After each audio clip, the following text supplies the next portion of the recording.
nouvelle enquête. Mesdames et messieurs, bonjour et bienvenue au musée d'art contemporain et multimédia. Ce musée autoébit souvent un nom et un échangeur. Alors échangeur en tout cas c'est tout un musée. Pendant cette enquête, vous allez découvrir ensemble avec nous les différentes œuvres d'art où dans le musée Oyo. Comme d'habitude, un portrait sur le musée d'art contemporain et multimédia.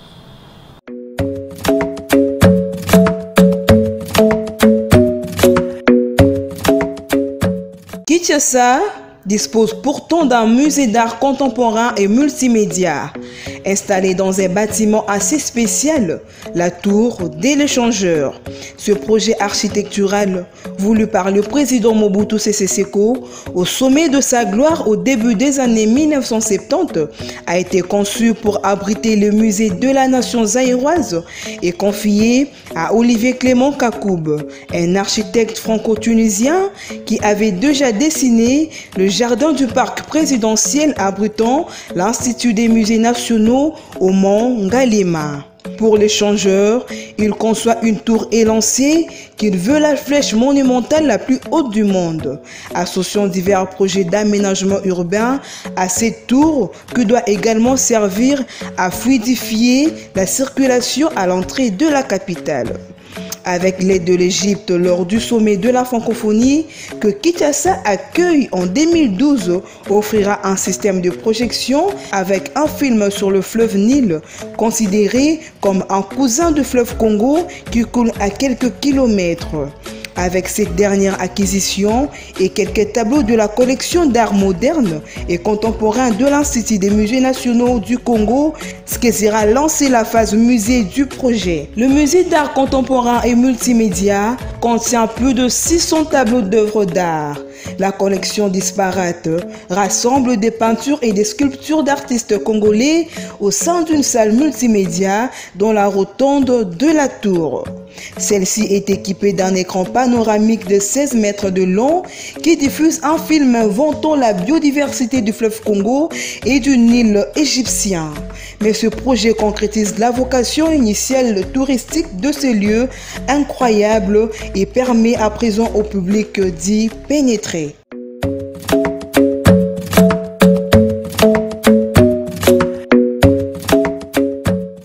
La découverte au musée d'art contemporain et multimédia, de mon côté, nous sommes accompagnés du directeur Christian Bricky, à qui j'ai dit bonjour monsieur Christian. Bonjour madame. Vous allez bien? Très bien, et vous? Je vais bien également, merci. Nous voulons savoir, ici au musée d'art contemporain et multimédia, il y a combien d'essais d'exposition? Ici, nous avons au total 5 expositions. Ces 5 expositions se retrouvent dans 3 salles et 2 expositions à l'extérieur, telles que celle devant laquelle nous nous trouvons et celle qu'il y a autour de la rotonde extérieure que nous allons visiter tout à l'heure. On peut commencer par l'extérieur, prendre quelques explications sur les tableaux qui sont devant nous là et puis on va continuer à l'intérieur. Exact, merci. Comme le tableau qui est devant, je vois on écrit les ressources du sol, soit leurs ressources. Ça veut dire quoi? Bon, on commence par donner le titre de l'exposition. Voilà. Cette exposition comme titre Congo, culture et nature. C'est une exposition qui a été montée avec les chercheurs du musée et ceux de l'Afrique centrale, du musée royal de l'Afrique centrale à Tervuren en Belgique.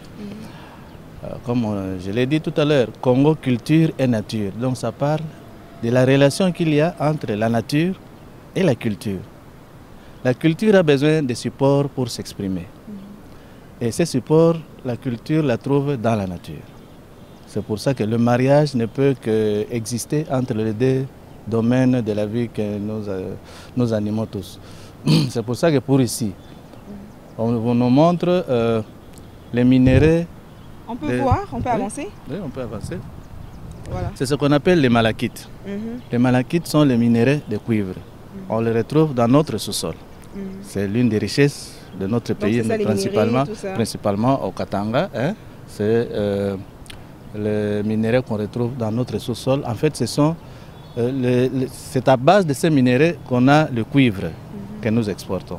Mais il est aussi utilisé comme support pour la fabrication de certains objets d'art. Je crois que vous avez déjà vu des œuvres d'art fabriquées avec le minerai. Avec notamment le malachite, les bracelets, les bagues, les jeux des dames, les jeux d'échecs, ainsi de suite.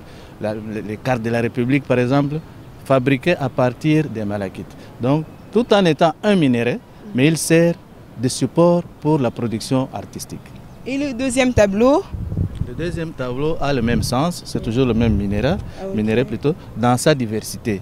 Et l'avantage, c'est qu'on nous donne le nom scientifique, là où il se situe, et surtout ce qu'on peut faire avec. C'est ça qui est repris dans ces tableaux que vous voyez là-bas. Et ces tableaux sont bilingues. Il y a des explications en français, mais aussi en anglais. Il n'y a pas de langue nationale ici. La langue nationale, il y a les 4 langues nationales qui sont sur l'affiche d'annonce. Là, on a utilisé pratiquement 6 langues. Il y a le français, 7 langues même. Le français, l'anglais, le néerlandais, donc le flamand, mais le lingala, le kikongo, le swahili et le chiluba. Ok, là, on peut entrer déjà à l'intérieur pour visiter d'autres œuvres d'art. Je vous invite à aller visiter ensemble avec nous. Suivez-nous.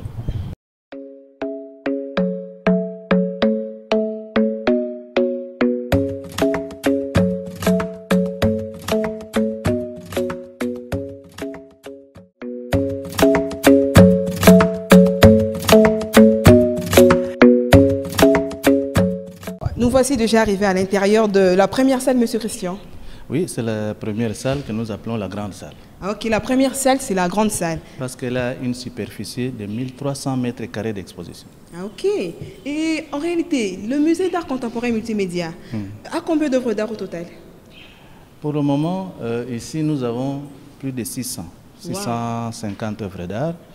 Nous attendons un arrivage qui doit venir du Mont Galema, notre siège, d'environ 600 encore, pour faire une collection nationale de plus ou moins 1200 œuvres d'art.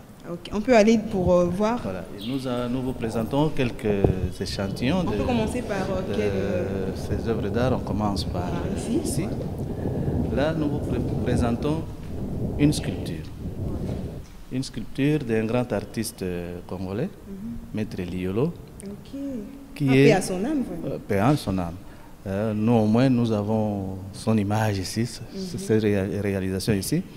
Cette statue représente l'un des rois Kuba, de Bouchon, dans une série de statuettes qui ne sont plus au pays, qui sont à l'étranger, notamment en Grande-Bretagne et aux États-Unis.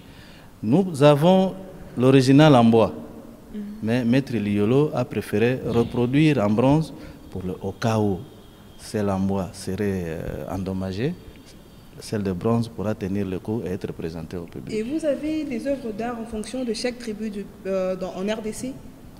Nous n'avons pas encore réussi à faire la couverture nationale. Nous sommes en voie de le faire.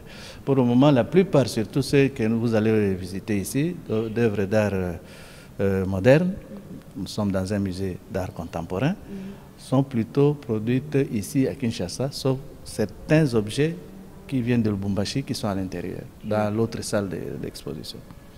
Alors, sur le mur là-bas, vous voyez des portraits. Des portraits, le premier représente Jésus, le second Patrice Emery Lumumba, le troisième Kimbangu, vous êtes terrible, et le dernier, c'est qui? Laurent Désiré Kabila. La particularité, ça, nous avons eu ça pourquoi? C'est pour démontrer la particularité de l'art. La diversité que présente l'art congolais. Ces tableaux ont été produits par une jeune fille, une étudiante à l'Académie des Beaux-Arts qui vient de finir son G3. Elle utilise, si vous regardez bien, des clous. Ce sont des petits clous noirs. Elle fait un croquis, elle décore ça avec des petits clous qu'elle plante dans la planche. Et ça fait ressortir ces images. Pour nous, ça a été une découverte. Nous n'avons jamais vu ça ailleurs. C'est une innovation sur le plan artistique. Et nous avons préféré acheter les tout premiers tableaux qu'elle a produits. Donc les 4 tableaux ici que vous voyez, ce sont les tout premiers tableaux produits par cet artiste-là. Cela veut dire qu'il y a des jeunes talents qui viennent exposer ici? Il y a des jeunes talents qui ont exposé ici, nous allons les voir tout à l'heure, qui sont encore aux études, mais nous sommes en train de préparer une exposition uniquement pour les jeunes talents qui sont encore aux études, parce qu'il faut les encourager, il faut qu'ils soient connus. C'est aussi l'une des missions d'un musée. Je vois alors, de l'autre côté, c'est intéressant. Je sais que la forme vous intéresse. Voilà, on peut commencer par ici. Alors, l'exposition en fait ici que nous l'avons montée en relation avec la Journée mondiale de la culture africaine qui a eu lieu le lundi passé. Elle s'est tenue ici, cette manifestation, et pour illustrer l'ouverture de la culture congolaise au monde et plus particulièrement en Afrique, nous avons choisi certains tableaux qui illustrent cette ouverture-là. Telle que la sculpture qu'on vient de voir de Maître Liolo. C'est un artiste qui n'est plus national, il a été international. Il a produit au pays, en Afrique et même en Europe. Alors, donc c'est un artiste qui n'est plus propre à nous. Hein? Nous l'avons déjà exporté. Donc, il est parmi les artistes qui ont créé l'ouverture de notre pays à l'étranger sur le plan artistique. Par exemple, alors, nous voulons aussi citer Botembe, Feu Botembe. Tous sont partis, mais enfin, nous avons quelques spécimens de leur tableau ici chez nous. Botembe a fait exactement la même chose. D'ailleurs, il est mort en Afrique du Sud. Il a travaillé en Tanzanie, en Zambie, chez nous ici, au Sénégal, en Europe, partout. C'est un artiste qui n'est plus congolais. Il est congolais de nationalité, mais il n'est plus à nous tout seul. C'est un artiste qui a fait exporter notre art et le connaître à travers le monde. Les autres tableaux, ce sont les tableaux de ce qu'on appelle les ateliers Botembe, parce qu'il a formé la jeunesse. Et si vous regardez, c'est pratiquement le même style. Là, c'est lui-même, mais les autres s'apparentent au style qu'il a utilisé. Et pour la plupart, ils sont également en train d'exporter cet art-là de Botembe, qui a une base congolaise, à l'étranger. C'est pour ça que nous avons dit, nous jugeons que notre culture est vraiment africaine. Et y a-t-il moyen de nous expliquer le tableau qui est devant? On a un peu de mal à comprendre. Bon, par exemple, celui-là. Voilà. Hein? Nous avons un tableau qui, vous peut-être le dire, nous l'appelons les masques. Les masques. Le tout premier que vous voyez là-bas, c'est un masque que nous appelons masque soleil. Il est un masque pendé. Pardon. Qu'est-ce qu'il représente? Il représente, si vous voulez, la puissance du chef. La puissance du chef, c'est comme rayonne comme le soleil. Il est vaste, il est large, avec des couleurs voyantes, avec des yeux. Donc les yeux, le chef voit. Ah oui, c'est que je vois là, dans les yeux. Le chef voit tout, que le chef voit malgré sa puissance, son aura, tout ce que vous voulez, ça c'est l'aura du chef. Il est capable de voir et il voit très bien. Donc là, c'est sa tête, tu vois. C'est-à-dire que c'est la représentation schématique du chef. Wow. Le chef n'a ni tête, ni queue, ni tout ce que vous voulez, mais c'est une expression. Voilà. Une expression, le chef est là et les yeux disent que lui vous voit. Malgré que vous ne pouvez pas le distinguer, vous ne voyez que cette forme-là, mais lui est en train de vous voir. Il est entouré des autres masques, le masque Pumbu, le masque Kitega, ainsi de suite, Kitenga plutôt, le masque Tundu. Tout ça là, quand il y a une manifestation, si vous voulez, autour du chef, il y a toujours tous ces masques-là qui sortent et qui dansent pour amuser la galerie.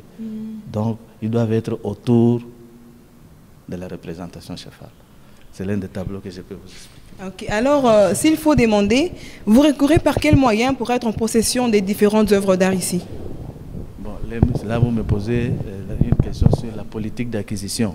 Voilà. Bon, la politique d'acquisition, elle est très simple. Il faut acheter.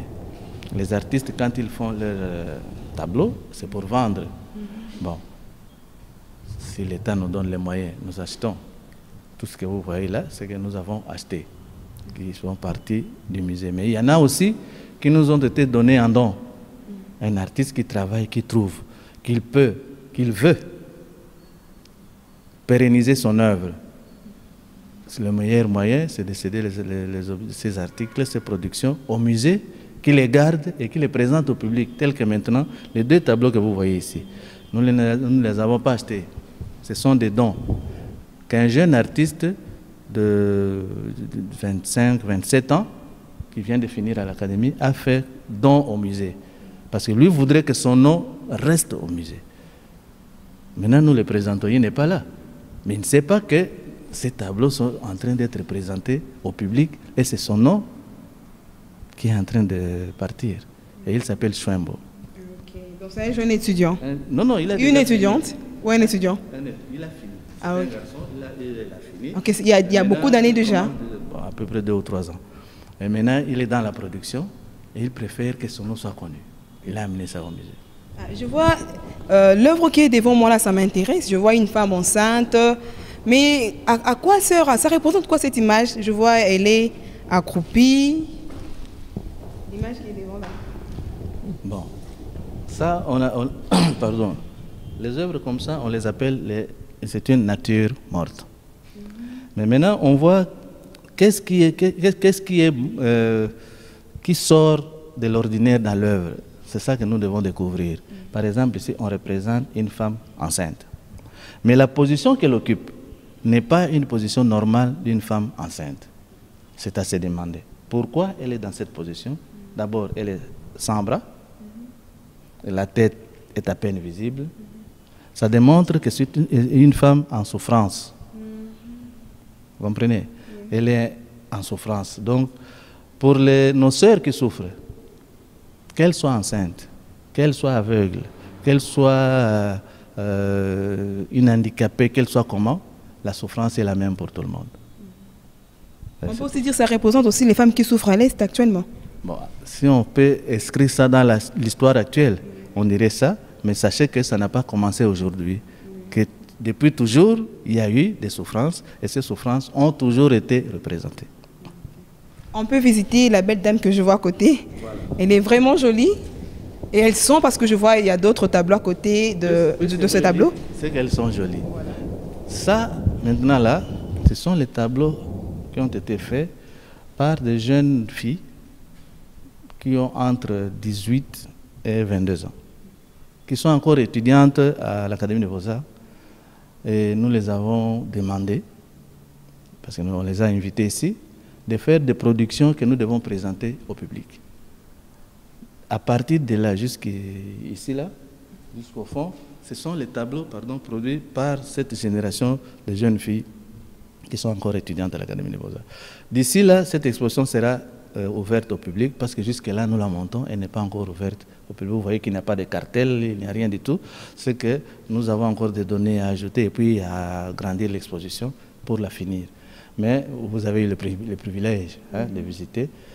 Vous voyez que ce ne sont pas des œuvres à négliger.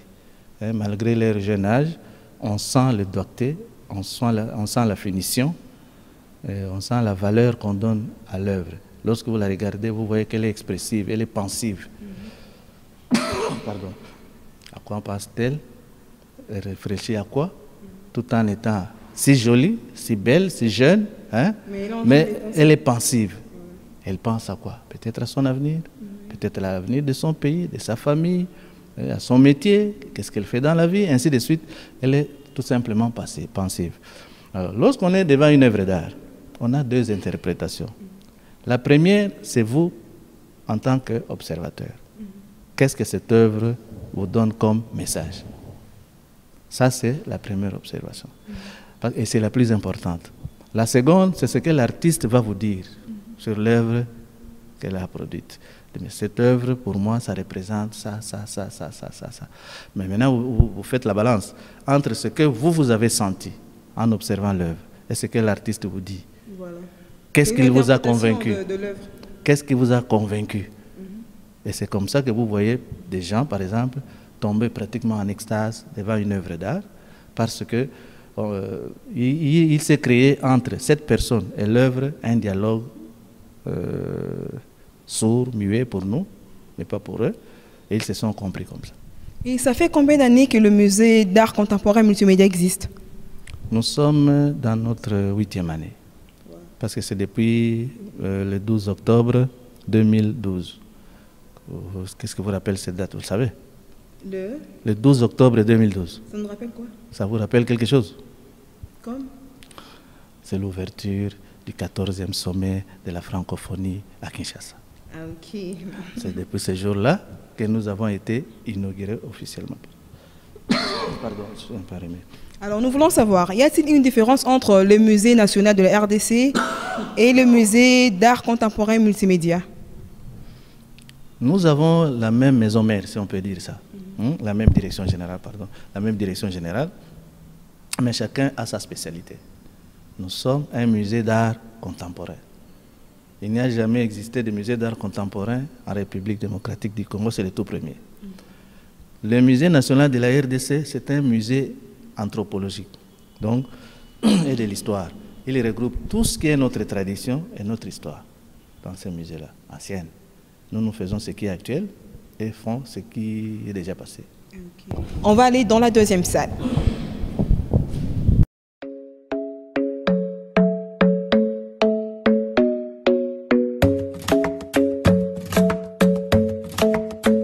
Dans la deuxième salle du musée d'art contemporain et multimédia que tout le monde connaît sous le nom, il y a Échangeur. Alors, monsieur le directeur, là, je vois beaucoup d'œuvres d'art devant. On peut avoir l'interprétation? Bien. Tout ce que vous verrez dans cette salle, ce sont les objets qui font partie de la collection nationale. Dans la grande salle, c'est une exposition temporaire des partenaires venus de l'extérieur, à part les tableaux de Botembe et la sculpture de Liolo. Mais par contre, ici, tout ce que vous voyez là, ce sont les chefs-d'œuvre qui font partie de la collection nationale. Telle que celle-là, la toute première œuvre, le buste féminin. C'est une œuvre qui date des années 75. Elle est au musée depuis 1975. Elle a fait pratiquement le tour du monde. C'est pour ça que vous voyez le socle le socle a été fabriqué en Allemagne, complètement fixé dedans, on ne peut plus le détacher. C'est comme le corps humain, ça? Ça représente le buste féminin, donc à partir des épaules jusqu'aux genoux. Oui, oui.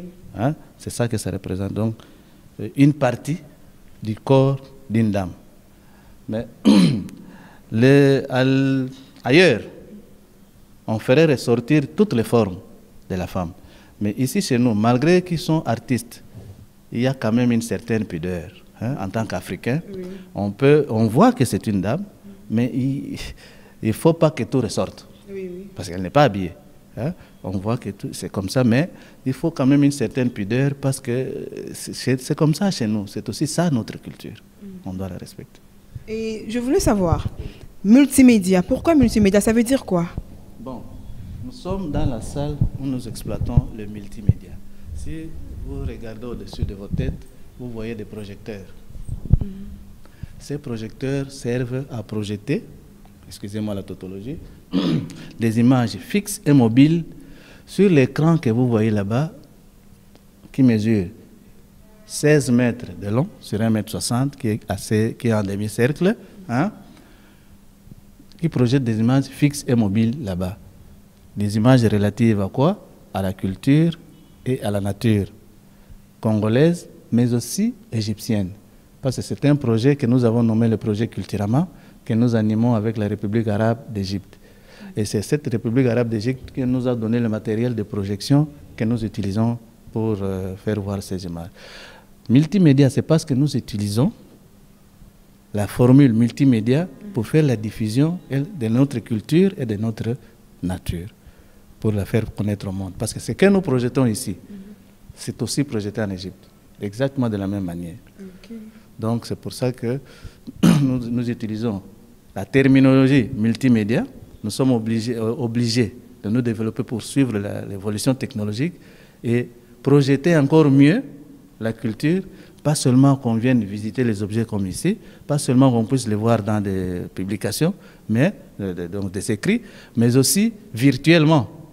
C'est même plus facile d'ailleurs de les faire voyager virtuellement, comme ça nous pouvons mieux diffuser notre culture. Est-ce que le peuple congolais a accès facile à ce musée pour la visite? Le musée est ouvert à tous les publics. Il n'y a pas de conditions?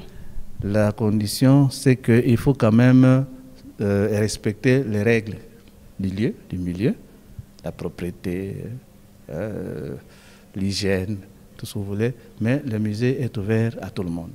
Et concernant l'entretien de ces musées, vous avez l'appui du gouvernement? Bon, en tant que service public de l'État, oui, nous émargeons au budget annexe de l'État. Mais malheureusement, depuis un certain temps, le budget annexe, on l'a de nom et pas en effectivité. C'est pour ça que parfois, nous sommes obligés d'exiger un petit rien à nos visiteurs pour nous permettre de maintenir les installations en état. Sans cela, vous ne verrez aucune lampe allumée ici. Vous ne sentirez pas que les gens ont balayé, ont travaillé à propriété avec des produits. Et ce ne sera pas assez bien climatisé. Voilà. On peut voir le tableau qui est à côté. En tout cas, là, je ne comprends totalement rien. Je vois que c'est comme si on a effacé là. C'est une nature morte aussi. Hein? Voilà. Je vous ai dit que nous avons certains tableaux qui nous viennent d'ailleurs, tels que celui-là. Il vient de Lubumbashi. Hein? L'école de Lubumbashi, comme on le dit, c'est-à-dire le style de travail de Lubumbashi, a produit ce tableau nature morte. La particularité de ce tableau, qui date de 2005, c'est quoi? Il y a 4 artistes qui ont travaillé dessus, toutes des dames. Mais elles ne se sont pas entendues pour que faire, qu'est-ce que moi je vais exprimer dans le tableau. Non. Chacun venait à son tour, il regardait le tableau et elle se mettait à peindre. Pam, pam, pam, il donne les formes et les couleurs, elle s'en va. La seconde vient. Elle fait ce qu'elle veut, elle s'en va. La troisième, ainsi de suite, la quatrième. Après avoir fini, elles ont fait un don de ce tableau au musée. Mais pour nous, c'est vraiment expressif. Parce qu'on dit, il y a un jargon chez nous qui dit, tu permets parce que tu as dit qu'on pourrait faire ça bilingue. Oui, voilà. Même les Lingala, on peut parler. Je voudrais le faire maintenant. Oui. De Basi Batonga Kamboka Te, n'est-ce pas? Vous connaissez l'adage là? Oui, je connais. Mais maintenant, on nous a montré ici que Basi Bakoki Kosala et Loko Bato va apprécier. Ensemble, sans que Baswana, Babunda, Bakabana, ainsi de suite. Et surtout que la première œuvre qu'on avait visitée de l'autre côté, Image à Lumumba et autres, c'est une jeune fille qui a fait. Une jeune fille qui a fait ça. Donc ce n'est pas que Basi Batonga Kamboka Te, il faut commencer à oublier tout ça. Basi Bakoki Kotonga Mboka. La preuve, pour nous, c'est ce tableau-là. 4 dames, artistes, font une seule œuvre unique et s'entendent pour la céder au musée pour la conservation. Ça, c'est inouï, c'est incroyable. On n'a jamais vu ça. Elles sont les premières, même les hommes. Oui. Il n'y a pas vraiment de tableau fait par autant de personnes. Oui, mais les femmes travaillent dans l'unité. Dans l'unité. Il y a quelques tableaux, 2, 3 on fait ensemble, mais 4 à la fois, c'est assez compliqué. Et puis ça réussit avec beaucoup de dames. Je suppose. Hein. On peut continuer. Là, je vois d'autres tableaux là vraiment intéressants. Là, je vois les dames qui viennent du marché apparemment. Bon, non, elles se promènent dans la rue. Elles reviennent chacune de ses occupations. Mais c'est qu'il s'est mis à pleuvoir. Comme il s'est mis à pleuvoir, bon, chacun, celui-là, il court vite pour aller se protéger. L'autre a son parapluie. Elle ouvre ça tout bonnement. Elle se promène avec son enfant au dos, sans problème, ainsi de suite. La troisième ne sait pas courir, n'a pas de parapluie, mais elle a un enfant au dos. Qu'est-ce qu'il faut faire? Il faut à tout prix protéger l'enfant. Elle retire même son pagne pour couvrir son... Quitte à ce que le pagne soit mouillé ou tout ce que vous voulez, mais au moins l'enfant est protégé. Oui.